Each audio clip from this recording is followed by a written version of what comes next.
So this episode is going to be called The Value of YouTube Subscribers, right? Or just a YouTube channel in general. So a lot of people, when they go on YouTube, right, I see a lot of people judging people based on like, oh, you got this many subscribers, or you talking down on me because his subscribers, he don't even have that many subscribers. Okay, so me being a Shopify expert, manager, Google Ads expert, blah, blah, blah. I don't even like saying that stuff. I just like to talk about that because somebody might hear this and they don't know who I am or what I do. So basically, let's talk about $1 million stores monthly. So everything I'm telling you now is about stores that make $1 million a month. Now, all of them have Instagram accounts. All of them have Facebook accounts. But only 50% of them have a YouTube channel. They make $1 million a month, right? And only 50% have a YouTube channel. You see what I'm saying? And this is to the store, though.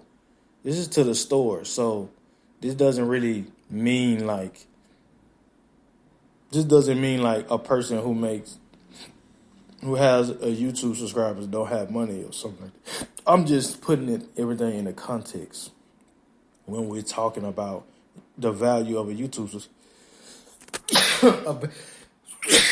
I'm sneezing. The value of a YouTube subscriber. And people comparing like, oh, this subscriber, that subscriber. And it's like these stores are making $1 million a month. And they don't even have a YouTube.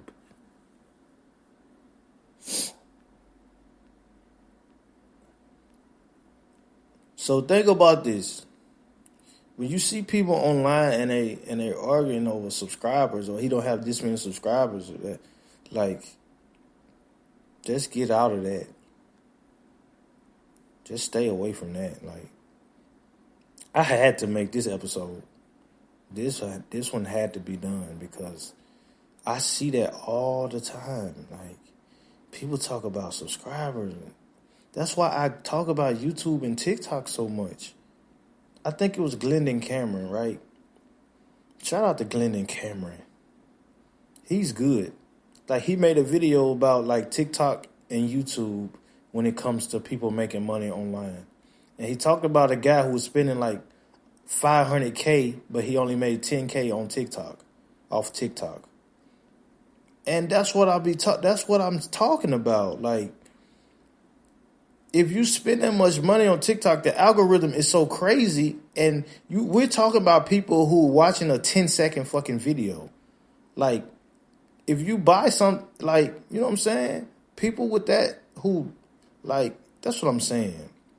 That's why you can spend so much and not make as much. And then you talk about organic. What if they ban your ass?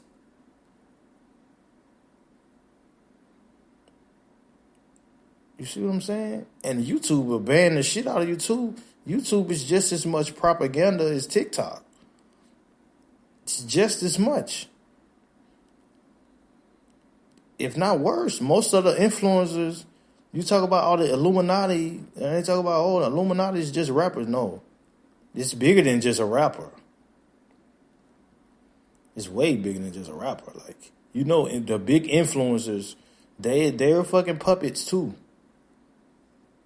Why do you think so many fucking trans dudes are big influencers? And then it's like a key hashtag. You think that just happened out of nowhere? You think that shit happened out of political schism or whatever the fuck? No. That shit happened because that's what the fuck they're pushing. That's what they're pushing to you. Yeah.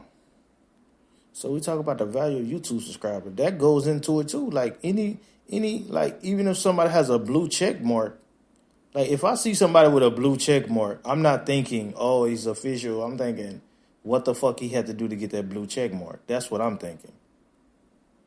Because I live in reality. I don't live in fucking Oh, blue check mark, he got 10 million subscriber world. I don't live in that world. I fucking go outside, I see people world. You see what I'm saying? I live in a world of how much are they making? What's the revenue? What's the ad spend? How can we fix this? What are they saying on the phone? What's the customer report? I don't look at, oh, he has a blue check mark. Like, because the blue check mark is a fucking, you can buy a blue check mark. You can buy subscribers. You can buy fame. Fame is bought nowadays, and it can be fabricated. And that don't mean they're making money. Like even even a rapper that's signed to a record label is not really, I guess you could call him a boss. He's a worker. He's still a worker because the record label is who signs the check, right? So if a rapper or even just an artist, right? So if an artist is signed to a record label, that's kind of like that's kind of like, okay, if I own, I don't know how to compare that to like what I do. So if I start somebody a Shopify store and they like, I don't know how to compare that. Maybe like they're generating sales for me, but I'm the owner, right? It's kind of the same concept. Because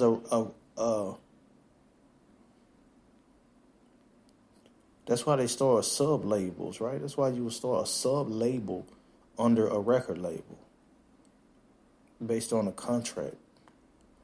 So I'm not saying like a rapper is not a boss. I'm just saying it's what they say, levels. It has to be a level to it, because even if, so let's just say a rapper don't have, or an artist don't have enough money to fund himself, then yeah, you were signed to a label, but then the label has you now because you're dependent on the money. You're dependent on that money. So you're dependent on the streams. But without the money, you're not going to get any streams. So now you're dependent on a label. But even if you pay for the streams by yourself out of your pocket, then who is to say you'll get a return? So you have to. So from that aspect, you have to be a worker for the label. So let's just say the label can make you $10,000 a month through Spotify. Or Spotify, right? That's how you can get the advertisement. Because I'm going on advertisement. Like, I'm an advertiser.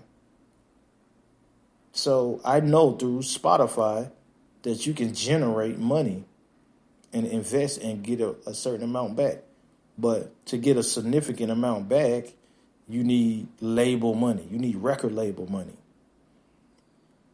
And that's just money that you're making back through a sale. So you will have to sell an album through that advertising. But back in the days, you couldn't advertise and make money through a streaming. Like, you're just advertising on TV, or you got a music video, or maybe the BET will pay you, or MTV will pay you for a placement or something. I don't know. I'm just saying. I'm just putting together. I'm comparing 2022 to, back in the days. So I'm guessing the majority of money would be you performing, because if you're performing, you are the draw-in. You are the one pulling the money for whatever venue. But I'm just speaking from a marketer's. I'm not a music professional.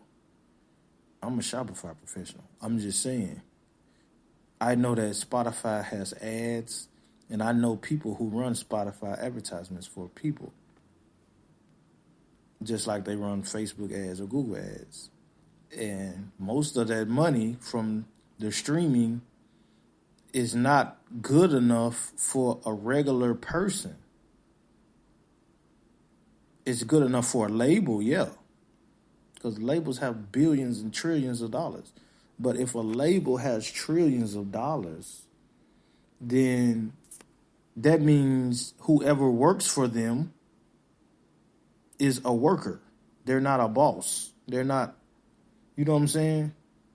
Yeah, they could be an entrepreneur, just like somebody who works at Amazon or Walmart is an entrepreneur.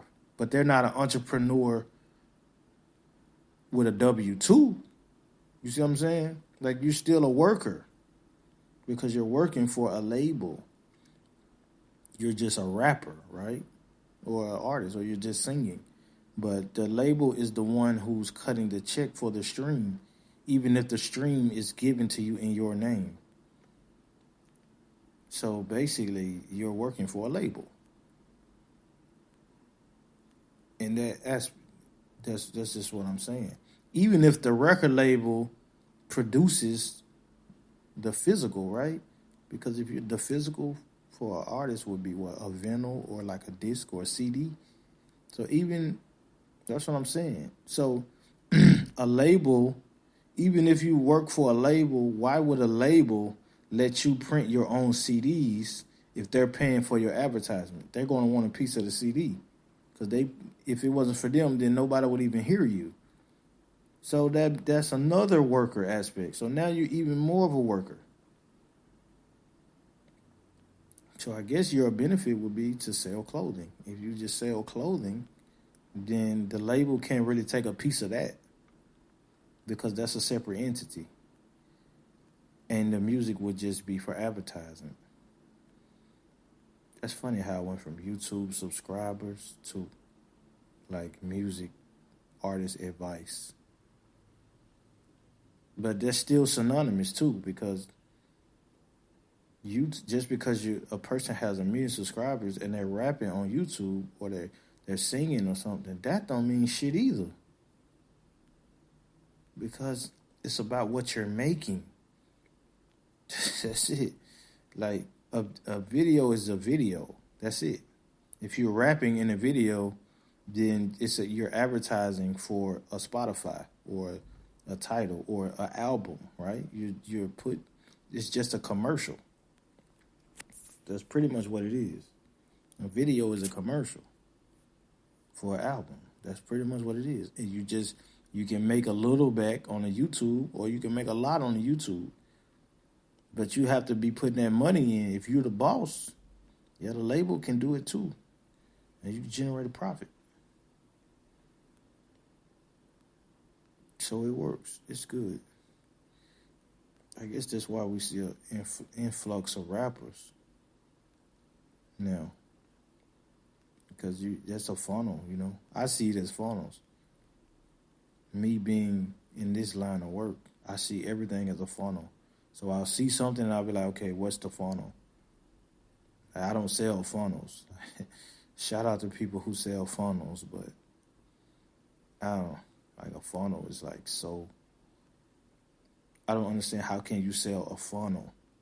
Like a funnel is a strategy. It's not a funnel, right?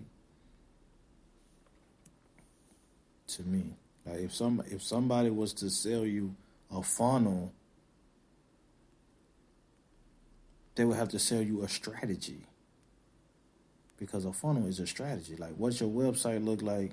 What's the button color? It's so much that go into a funnel. It's, you know what I mean? It's like a real funnel. I'm going to make a part 2 to this because I'm rambling and I just thought of another idea. And I'm at 14 minutes. So I try to keep my videos under 14 minutes under 15 minutes. Because if I go over 15, then I can't.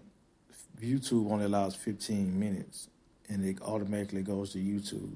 So it's going to cut it off, and I want everything to be up on par. Like if you feel like I'm spamming, because I make a lot of episodes, just unfollow me because this is just how it's going to be. I just like to drop a lot of information. Because it's a lot that has to be said about what I'm doing, and I'd like to keep it authentic.